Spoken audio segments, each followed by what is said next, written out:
Avec une inflation en hausse à 3,5% aux États-Unis et Jérôme Powell, le président de la Fed, qui n'est pas prêt d'annoncer une baisse des taux, eh bien, les marchés se sont retrouvés dans le rouge cette semaine.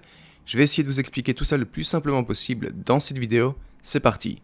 Le 10 avril dernier, comme tous les mois, les données du CPI, le Consumer Price Index, ou en français l'indice des prix à la consommation, a été publié et l'inflation est en hausse à 3,5%, alors que les prévisions tablaient sur du 3,4%. Mais surtout, et c'est ça le côté très négatif, c'est une hausse par rapport au mois précédent, puisqu'en février l'inflation était de 3,2% et 3,1% en janvier. On voit clairement ici que l'inflation perdure, mais surtout réaccélère, et n'a pas dit son dernier mot, même si elle a bien baissé, comme vous le voyez ici sur ce graphique. Elle avait atteint son pic en juin 2022 à 9,1%, avant de baisser sans interruption pendant un an jusqu'en juin 2023, pour ensuite stagner et depuis fluctuer entre 3 et 3,7%.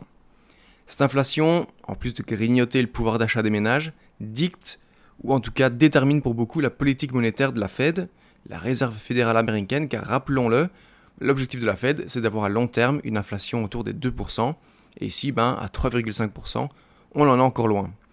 Une inflation qui reste élevée et un objectif de 2% qui n'est pas près d'être atteint, vous l'avez compris, une baisse des taux d'intérêt, les taux directeurs de la Banque centrale américaine, n'est pas encore envisageable, alors que fin 2023, on annonçait plusieurs baisses, jusqu'à 7 baisses des taux d'intérêt en 2024. Le problème maintenant, c'est que malheureusement, avec cette inflation qui persiste, le rêve d'avoir une baisse des taux cette année s'éloigne de plus en plus, et on commence même à parler de baisse des taux qui n'arriverait qu'en 2025. Évidemment, vous imaginez que ce genre de nouvelles amène de la peur sur les marchés n'apprécient pas, et c'est ce qui justifie en partie la baisse que l'on a connue cette semaine. Si on jette un œil de plus près à cette inflation, on peut voir le détail ici, détail disponible sur le site du BLS, qui est la principale agence de recherche de données du gouvernement américain dans le domaine des données économiques. D'ailleurs, si vous voulez, je vous mettrai le lien ici en dessous en description si vous souhaitez y jeter un œil. On peut voir que l'indice des produits alimentaires a augmenté de 0,1%, celui de l'énergie a augmenté de 1,1% en mars après avoir déjà augmenté de 2,3% en février. L'indice de tous les articles, moins l'alimentation et l'énergie, a augmenté de 0,4% en mars, comme les 2 mois précédents. Maintenant, la question qu'on peut se poser, c'est si l'inflation perdure, quand peut-on espérer une baisse des taux d'intérêt? Et on a à notre disposition un outil qui peut nous mettre sur la piste. Cet outil, c'est FedWatch Tool, disponible sur le site du CME Group. Cet outil nous indique la probabilité que la Fed modifie les taux lors des prochaines réunions du FOMC, selon les traders des taux d'intérêt.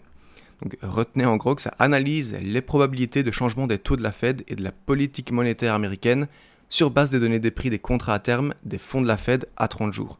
Les taux d'intérêt sont actuellement dans ce range, 5,25-5,5%, et si on regarde la probabilité d'une baisse lors du prochain meeting qui aura lieu le 1er mai, on se rend compte que c'est très faible puisqu'il y a 94,1% de probabilité que les taux ne bougent pas.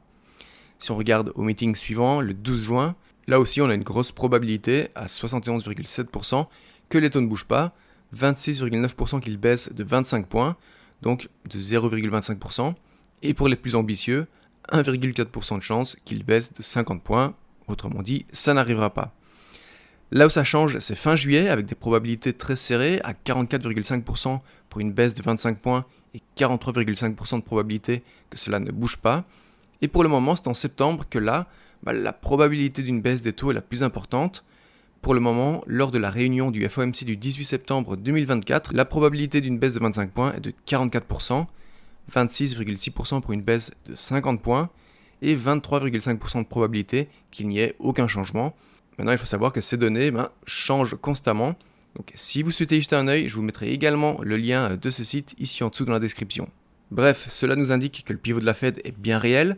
On a sans doute atteint le pic des taux d'intérêt car il n'y a presque aucune chance que la Fed les augmente à nouveau, à moins que quelque chose de désastreux, de catastrophique ne se passe. Donc, à partir de maintenant, si on doit spéculer sur ce que va faire la Fed ces prochains mois, il y a de fortes chances qu'elle ne fasse rien du tout simplement, et se contente de maintenir les taux actuels. Jérôme Powell, le patron de la Fed, a indiqué récemment que la Fed n'est pas loin de réduire les taux d'intérêt, mais que pour envisager un passage à l'action concret, il faut qu'il y ait des signes que l'inflation baisse. Il a dit, je cite, « Nous attendons d'être plus confiants dans le fait que l'inflation évolue durablement vers les 2%. Lorsque nous aurons cette confiance, et nous n'en sommes pas loin, il sera approprié de commencer à réduire les niveaux de restriction. » Il a précisé que ces réductions auraient pour but d'éviter que la Fed ne pousse l'économie à la récession au lieu de normaliser sa politique au fur et à mesure que l'économie revient à la normale. Donc pour résumer, attendez-vous à ce que les taux d'intérêt soient maintenus à 5,5% pendant encore plusieurs mois, avec les premières baisses qui devraient arriver fin 2024, probablement aux alentours de septembre, octobre.